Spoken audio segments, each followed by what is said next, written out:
Se nós estamos falando sobre filhos preparados, né, para lidar com os desafios da vida, a gente está falando de seres humanos, de pessoas que têm uma capacidade de resiliência. E resiliência, gente, pessoas que estão preparadas para lidar com os desafios da vida, não tem a ver com pessoas que expressam suas emoções, pessoas que são sensíveis, pessoas que choram, pessoas que externalizam as suas emoções. Pelo contrário, quanto mais a gente lida de forma natural com o que a gente sente, as pessoas que conseguem expressar através do choro, através da fala, mais a gente se torna forte, resiliente, preparado. Antigamente se dizia muito, fazia muita associação de reprimir as emoções como uma forma de se tornar forte. E hoje, né, a gente já sabe, a ciência já comprova que quando nós reprimimos, nós engolimos as nossas emoções, quando a gente não sabe lidar com elas, o contrário, pode gerar um adoecimento nessa pessoa. Aquele discurso de que forte é quem não chora, forte é quem simplesmente passa por situações e não expressa, não verbaliza o que está sentindo, isso não é ser forte. Pelo contrário, quando as pessoas elas não conseguem lidar com as emoções, elas simplesmente absorvem, absorvem, absorvem e elas não externalizam de uma forma saudável, isso pode trazer traumatizações ao sujeito, pessoas que começam a desenvolver problemas de saúde, agravamento de quadros até com doenças imunológicas. Então, a gente precisa entender que todo o processo emocional, ele também interfere no nosso sistema, toda uma organização. Apesar de a gente usar muito o termo de saúde mental e saúde física como se fossem algo separados, né? Na verdade, a saúde mental e a saúde física é a mesma, elas entrelaçam. Não tem como a gente separar, né, saúde física e saúde mental. Quando nós não estamos bem fisicamente, isso pode interferir na nossa saúde mental e vice-versa, porque a mente ela vai interferir diretamente. Existem inúmeros estudos, inclusive, que falam de recuperação de tratamento de câncer, a depender da forma como o paciente emocionalmente lida com um processo, favorece ou não para o tratamento.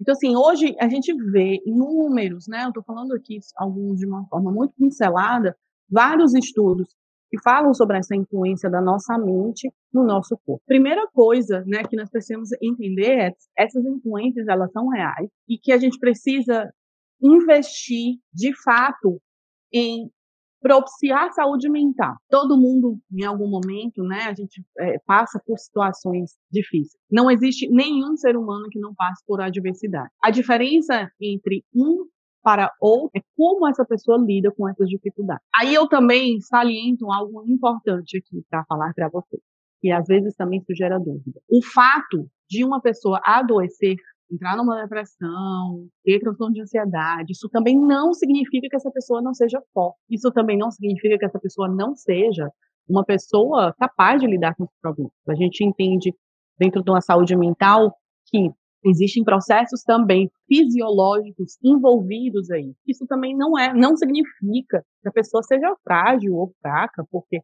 desenvolveu algum tipo de psicopatologia, certo? Quando se fala em pessoas fortes e preparadas para lidar com os desafios da vida, eu não também estou falando de pessoas muralhas, que simplesmente dão conta de tudo e que em nenhum momento podem se fragilizar. Não estou falando disso. Estou falando da capacidade desse ser humano de conseguir lidar com os desafios na boa parte do tempo de uma forma assertiva, de uma forma saudável, gerando o menos impacto possível. O que nós vemos é que pessoas com dificuldade de lidar com problemas pequenos do dia a dia, problemas de se relacionar, pessoas que não conseguem se relacionar de forma saudável, pessoas que não sabem focar na solução e se prendem somente no problema, pessoas que não conseguem se flexibilizar e se adaptar às situações. A pandemia acabou forçando muitas pessoas, e várias pessoas, né, a se adaptar a um contexto.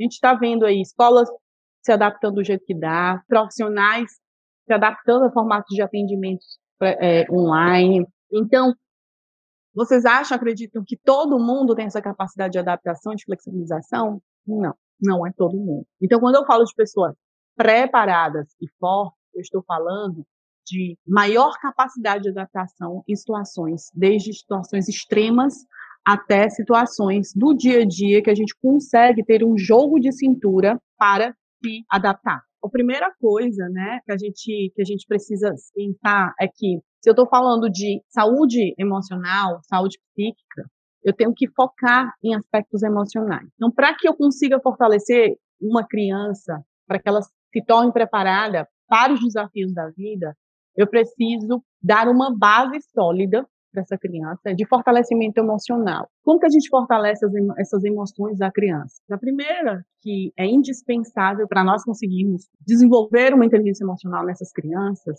é ensiná-las sobre essas emoções. Apesar de ser um pouco óbvio, às vezes as pessoas acham que é óbvio a gente entender e identificar as nossas emoções. Mas reflitam, observem, até se vocês conseguem com facilidade identificar o que vocês sentem. Eu, como trabalho com saúde mental, então, pelo contato que eu tenho de volume, né, de atendimento, e eu já atendi adultos, né, durante o período da minha carreira como profissional, eu atendo ainda o público infantil e adolescentes, e o que eu vejo com muita frequência são pessoas que não conhecem o próprio corpo e não sabem o que estão sentindo. A minha abordagem, que é a terapia cognitivo-comportamental, ela foca muito, né, nos aspectos cognitivos, comportamentais e cognitivos. Então, é comum para nós profissionais que trabalhamos com a TCC fazer a avaliação de humor. Então, todas as vezes que um paciente chega lá na clínica, eu faço a avaliação de humor. E como é a avaliação de humor? É perguntar como essa pessoa está se sentindo. Qual é a emoção predominante naquele momento que esse paciente está ali comigo. E o curioso é que muitos dos pacientes não sabiam definir qual a emoção que eles estavam sentindo. É muito curioso pensar como que adultos, adolescentes, eu não falo nem crianças que ainda estão no processo de conhecer essas emoções, mas adultos não conhecem, não sabem o que estão sentindo. Muitas vezes chegavam com uma queixa de que não estavam bem, mas não sabiam identificar se eles estavam ansiosos, tristes, frustrados, com raiva. Então, a educação emocional é uma base muito importante para a gente ensinar desde cedo sobre as nossas emoções. Ensinar para a criança o que ela está sentindo. Se essa criança está com raiva, você conseguir nomear essas emoções, para que ela comece a identificar o que é que o corpo dela está sinalizando. Raiva, tristeza, frustração, se essa criança está feliz. Toda essa educação emocional de autoconhecimento, da gente perceber as nossas emoções, é o primeiro passo indispensável para que a gente consiga focar em outros.